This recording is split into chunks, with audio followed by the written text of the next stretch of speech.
Hi YouTube, welcome back to Wtf Rc Cars. So we got the little ELCERAM Nitride ESC, and this one is to explain the drift setting on it.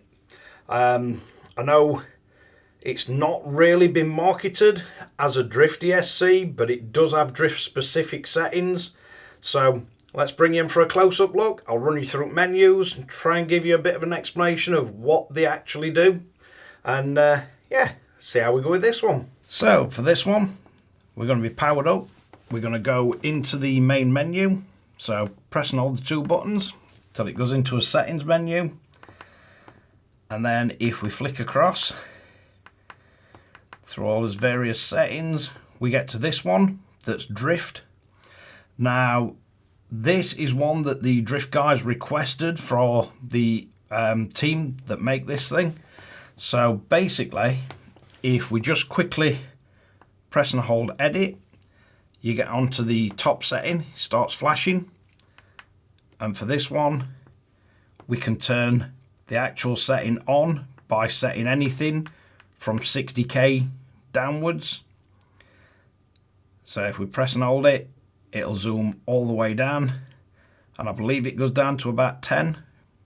So this is the maximum RPM you want your motor to reach. So obviously, if you're drifting, you don't want to be over revving the motor too much and causing damage to it. So you could set it to, if we set it to 55,000, but then you want it to react when it hits that. So then you go down to this next setting. This next setting is the amount of RPM you want it to drop once it's hit 55,000. So you can hit the trigger, boost all the way up to 55,000, keep the trigger held, and if we've got this set to 5,000, that will then drop 5,000 RPM, so it'll drop you down to 50, so you're not over revving the motor constantly, and it gives you like a sort of a soft buffer. So you're not consciously thinking you don't need, you mustn't hold the throttle in too long because you'll cook your bearings, you're overspinning the motor. But you may want that initial burst right up to the highest RPM just to break traction and get the car drifting. Once you've got this set, you just press save, and then it's set for good. And you can hit the throttle, your RPM will go all the way up to 55, and then it'll instantly back off down to 50,000. You can change that number. So we've got a back off, and we can have it as low as, let's see what it goes down to. So as low as nothing, and it's in intervals of 1. So it's literally anything between 0.1. So basically you can drop the RPM by 10k down to 0.1. Or you can have it at 0, but the lowest is 0.1k.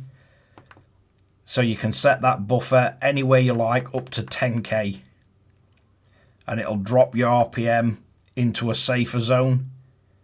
But you do get the initial kick of the car being able to boost all the way up to 50, or I think the max is 60,000.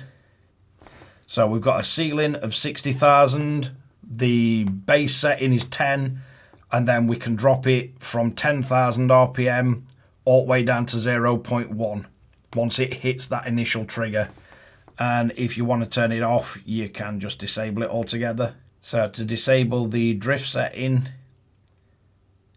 you go all the way up to the top until it says off, and then click, and that's it. It's done. It's all the way back off. So quite a useful setting for people that don't want to overcook the motors, and there is other scenarios where you may want to use it, depending on what kind of vehicle you're running with this. But hopefully that gives you an explanation of what this drift setting does. And again, really impressed with just how quick this thing turns off and how quick it starts up. It's definitely not going to be a piece of kit that you're waiting for. But let's wrap this one up. So there you have it, the drift setting on the ELCERAM Nitride ESC. May be useful for some of you guys. Apparently they've been asked for this setting quite a number of times, so they added it to the firmware before it got released.